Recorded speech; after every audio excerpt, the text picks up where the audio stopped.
At sinisigurado ko nga talagang hindi mauubusan ng sabon panlaba. At ito bumili nga ako ng isang timba na powder. At dahil araw-araw nga ako naglalaba at all around itong powder sa bahay, ay charot, parang katulong lang sa bahay no, all around.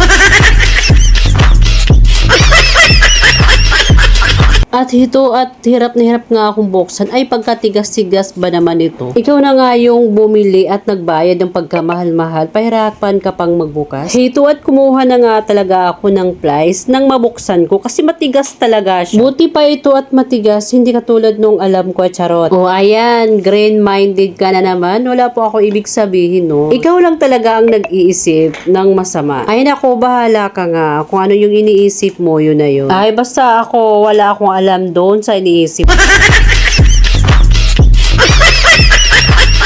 At sa wakas ay nabuksan ko na nga rin talaga at gusto kong makita kasi kung talagang pinong-pino siya. At pinong-pino nga siya. At tignan nga natin kung hindi ito aabot ng 1 taon or 10 taon. 10 taon talaga.